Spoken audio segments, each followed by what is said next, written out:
Assalamualaikum warahmatullahi wabarakatuh. Selamat pagi teman-teman. Bagaimana kabarnya hari ini? Semoga semuanya dalam keadaan sehat. Berjumpa lagi dengan Ustadz Bimo. Sebelum kita memulai aktivitas belajar kita pada hari ini, marilah kita berdoa bersama-sama terlebih dahulu.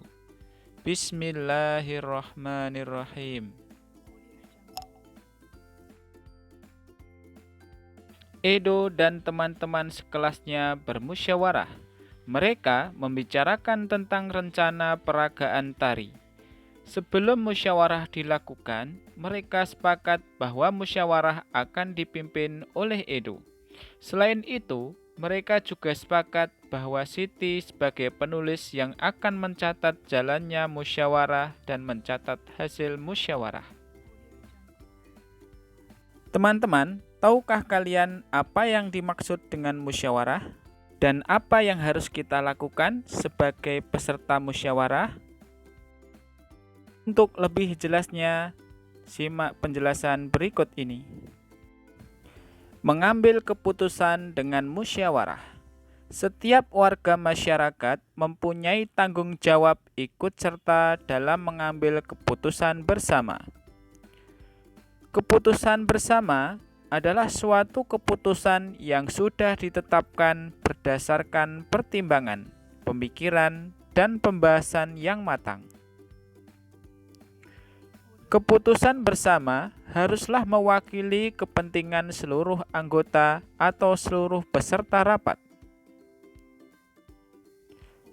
Keputusan bersama juga merupakan keputusan yang harus dilaksanakan dengan penuh rasa tanggung jawab. Oleh karena itu, sebuah keputusan bersama harus dipatuhi dan dilaksanakan oleh semua peserta rapat tanpa terkecuali. Dalam pengambilan keputusan, kita tidak boleh memaksakan kehendak. Hasil dari keputusan yang diambil juga tidak boleh hanya menguntungkan satu pihak, tetapi semua pihak haruslah merasa diuntungkan. Karena keputusan bersama harus menampilkan rasa keadilan dan semua peserta rapat mempunyai kedudukan yang sama.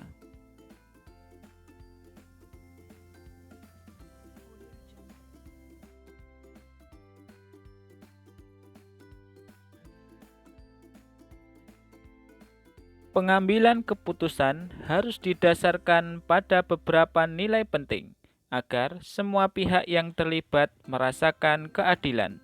Nilai yang mendasar dalam musyawarah antara lain nilai kebersamaan, nilai kebebasan mengemukakan pendapat, nilai menghargai pendapat orang lain, dan nilai jiwa besar serta lapang dada melaksanakan hasil keputusan dengan penuh rasa tanggung jawab.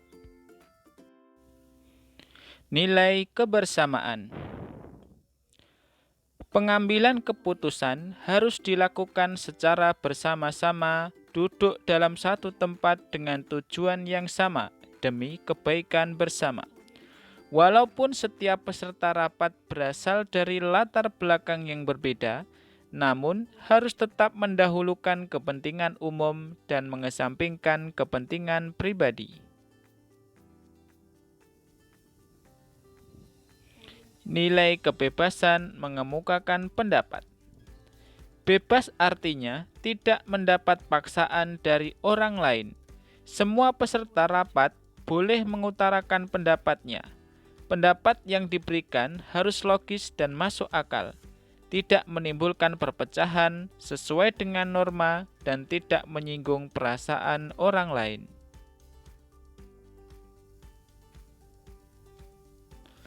Nilai menghargai pendapat orang lain.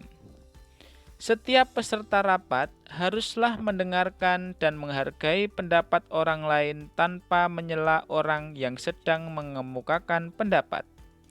Bila tidak setuju dengan pendapat yang dikemukakan peserta lain, boleh menanggapinya tetapi dengan cara yang sopan agar tidak menimbulkan permasalahan.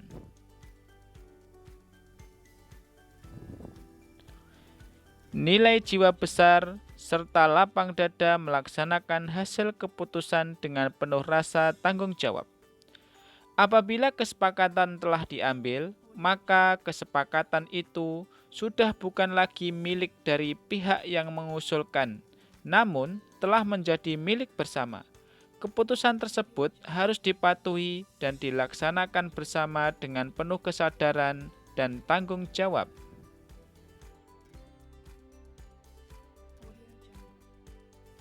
Musyawarah adalah pembahasan bersama suatu masalah guna mencapai mufakat atau kesepakatan bersama. Ciri-ciri musyawarah untuk mufakat antara lain sesuai dengan kepentingan bersama, usul atau pendapat yang disampaikan mudah dipahami dan tidak memberatkan. Dalam musyawarah, pertimbangan moral lebih diutamakan dan bersumber dari hati nurani yang jujur. Pembicaraan harus dapat diterima dengan akal sehat dan sesuai dengan hati nurani. Dalam pelaksanaan musyawarah untuk mencapai mufakat, kita harus berpedoman pada prinsip dan aturan musyawarah. Prinsip-prinsip dan aturan musyawarah antara lain, musyawarah dilandasi dengan akal sehat dan hati nurani yang luhur. Musyawarah dilandasi semangat kegotong royongan dan kekeluargaan.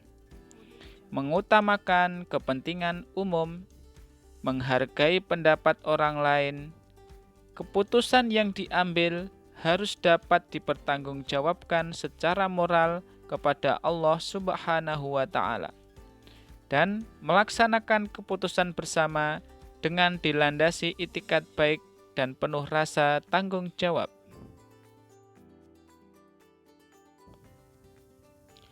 Tata cara dan persyaratan musyawarah antara lain, peserta musyawarah harus hadir sebelum musyawarah dimulai. Musyawarah dimulai jika peserta musyawarah telah mencapai quorum. Ada susunan kepanitiaan yang minimal terdiri dari ketua, notulis, dan peserta musyawarah. Setiap peserta musyawarah berhak menyampaikan pendapat. Setiap peserta musyawarah harus menghargai pendapat orang lain. Pendapat yang disampaikan harus dapat diterima akal sehat, tidak untuk kepentingan pribadi atau golongan, tidak menimbulkan perpecahan sesuai dengan norma, dan tidak menyinggung perasaan orang lain.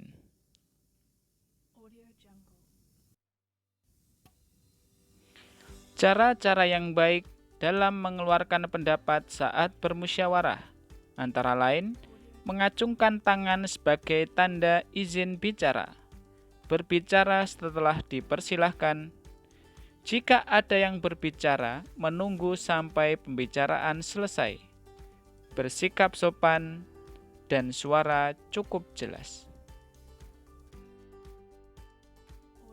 Sikap yang harus kita lakukan dalam bermusyawarah antara lain, menghargai atau menghormati pendapat orang lain, tidak memaksakan kehendak kepada orang lain, tidak boleh mencela pendapat orang lain, dan tidak boleh memotong pembicaraan orang lain.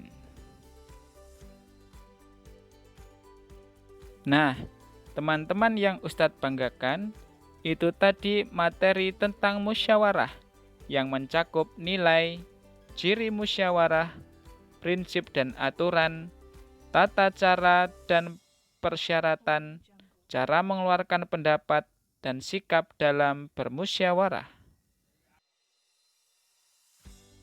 Teman-teman kelas 5A dan kelas 5B SDIT Al-Ihsan yang Ustadz banggakan, sekarang mari kita lanjutkan kembali materi kita tentang properti tari.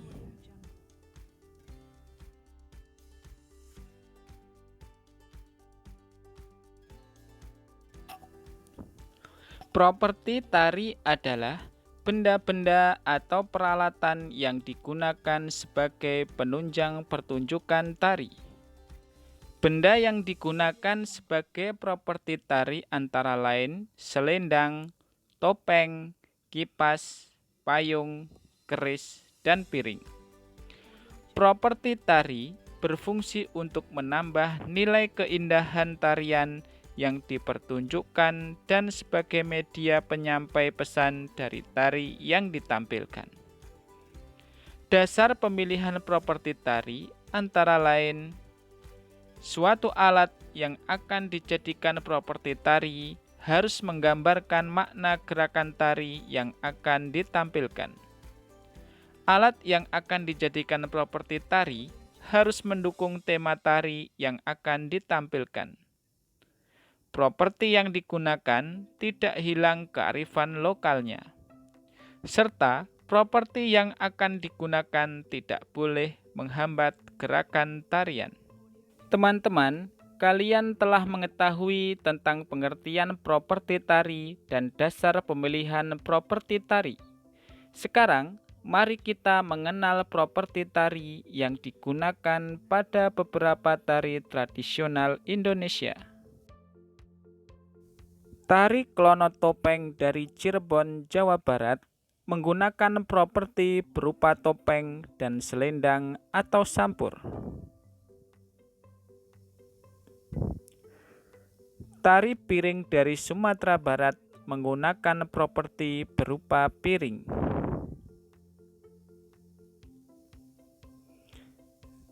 Tari Rangguk Ayak dari Jambi menggunakan properti berupa rebana. Tari Legong dari Bali menggunakan properti berupa kipas. Tari Payung dari Sumatera Barat menggunakan properti berupa payung.